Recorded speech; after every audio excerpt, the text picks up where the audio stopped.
الرحمن الرحیم فصل فی المعادن. معادن یہ معدن کی جمع ہے.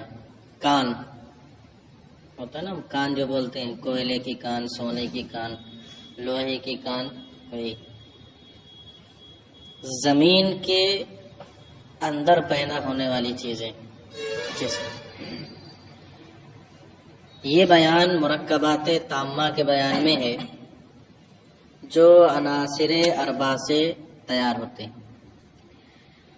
ابھی تم نے کائنات جو کے بارے میں پڑھا، وہ بھی انہی عناصر سے مرکب ہوتے ہیں، لیکن وہ مرکبات ناقصہ ہوتے ہیں ختم ہو جاتے ہیں. یہی ہوتا ہے کہ نہیں ہوتا ہے؟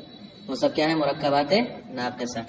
اب جو آئیں گے وہ ہیں مرکبات تامہ، یعنی اجسام ارضیہ. اجسام ارضیہ 7 ہیں. کتنے ہیں؟ 7. جس میں سونا، چاندی، تانبا، رانگا، شیشہ، یہ سب کے سب شمار کیے جائیں گے. ٹھیک ہے، یہ اجسام ارضیہ ہیں. مرکبات تامہ کیسے تیار ہوتے ہیں؟ کہتے ہیں کہ پانی اور ہوا سے مل کر بننے والے بخارات، جس کو کیا کہیں گے؟ بھاپ. اور آگ اور مٹی سے ملنے والے بخارات یعنی دھواں، ان دونوں کے ترکب سے، آپس میں ملنے سے اجسام ارضیہ کا وجود ہوتا ہے. کیسے ہوگا وہی یہ بتا رہے ہیں. الابخرۃ والادخنہ المحتبسۃ فی الارض اذا لم تکن کثیرۃ اختلطت علی ضروب من الاختلاطات المختلفہ فی الکم والکیف. پیچھے یہ پڑھا تھا کہ بخارات زمین میں جب قید ہو جائیں اور زیادہ ہوں تب کیا ہوتا ہے؟ تو کبھی تو زلزلہ پیدا ہوتا ہے، کبھی چشمے پھوٹتے ہیں. جب زیادہ نہ ہو اور کم ہو، قلیل، تو وہ کم اور کیف کے اعتبار سے آپس میں مختلف ہو جاتے ہیں، مل جاتے ہیں. کیف اور کم کے اعتبار سے آپس میں ایک دوسرے سے کیا ہو جاتے ہیں؟ مختلف، مل جاتے ہیں. اب جب وہ ایک دوسرے سے ملتے ہیں تو کبھی کم میں یعنی مقدار میں، کوئی زیادہ کوئی چھوٹا، والکیف، اور کیف میں مختلف ہو جاتے ہیں. کوئی ہار، کوئی بارد، کوئی رطب، کوئی یابس. الگ الگ صورتوں میں کیا ہوتے ہیں؟ آپس میں ملتے بھی ہیں اور مختلف ہوتے ہیں. کم اور کیف کے اعتبار سے کیا ہوتے ہیں؟ مختلف ہوتے ہیں. کہ جب بخارات اور دھوئیں جو زمین میں محبوس ہو جاتے ہیں، جب کثیر نہ ہو تو وہ مختلف آپس میں کئی اختلاطات کے طور پر مل جاتے ہیں جو کم اور کیف میں مختلف ہوتے ہیں. فَتَكُونُ مِنْهَا الْأَجْسَامُ الْمَعْدِنِيَّةُ، تو اب ان سے اجسام معدنیہ کا وجود ہوتا ہے. کیسے؟ فَإِنْ غَلَبَ الْبُخَارُ عَلَى الدُّخَانِ، اب اگر بخار یعنی بھاپ دھوئیں پر غالب آ جائے.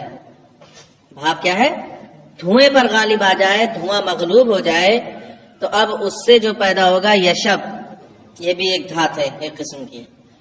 بلور، زیبک، پارا. پارا جانتے ہو؟ جتنی بھی چیزیں معدنی ہوتی ہیں، ان کو ملانے کے لیے، کاٹنے کے لیے، یا کچھ اور ایک الگ جسم بنانے کے لیے پارے کا استعمال کیا جاتا ہے. شیشے کو جب پگھلایا جائے تو اوپر جو سفیدی چمکتی ہے اس کے اوپر، وہی کیا ہوتا ہے؟ پارا ہوتا ہے. ہر جسم کے اندر اس کا وہ ڈال دیا جاتا ہے. تو پارا، اس کے علاوہ رانگا، ہڑتال، زرنیق، رانگا، رساس، ہڑتال، یہ ساری کی ساری چیزیں اس سے وجود میں آتی ہے. کب؟ جب بخارات کس پر غالب ہو جائیں؟ دھوئیں پر. کیوں یہ صاف و شفاف ہے. صاف و شفاف جواہر وغیرہ. تو فَإِنْ غَلَبَ الْبُخَارُ عَلَى الدُّخَانِ، تو اگر بخارات دھوئیں پر غالب آ جائیں تو اس سے یشب، بلور، پارا، رانگا، ہڑتال وغیرہ صاف و شفاف جواہر جیسے لال، الماس، یہ سب وجود میں آتے ہیں، پیدا ہوتے ہیں. وَإِنْ غَلَبَ الدُّخَانُ، اور اگر دھواں غالب آ جائے کس پر؟ بخار، بھاپ پر. يَتَوَلَّدُ الْمِلْحُ، تو اب کیا پیدا ہوتا ہے؟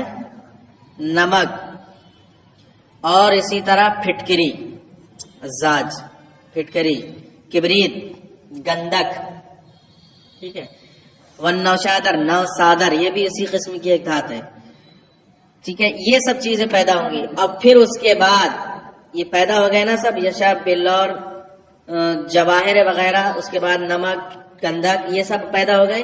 پھر ان کے آپس میں ایک دوسرے سے ملنے سے پھر نئی نئی قسم کے اجسام اردیہ پیدا ہوں گے، یعنی سونا، چاندی وغیرہ.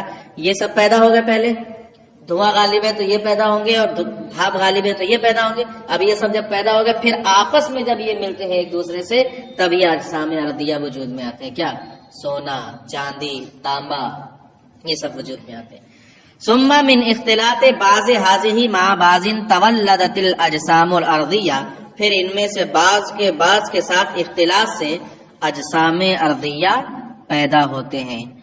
ٹھیک ہے. اجسام ارضیہ سونا، چاندی، تانبا، رانگا، شیشہ، لوہا اور خارسینی، یہ 7 طرح کے اجسام ارضیہ ہیں. اب ان جب سب چیزوں کا خاص طور سے پارے کا ہر ایک کے ساتھ لگا ہو تو کوئی نہ کوئی جسم ارضی بنتا چلا جائے. پارے کے اندر یہ خصوصیت پائی جاتی ہے. تو اب اجسام ارضیہ ان سب چیزوں کے ایک دوسرے سے اختلاف سے کیا ہوں گے؟ وجود میں آئیں گے. بس اتنا ہی رہنا.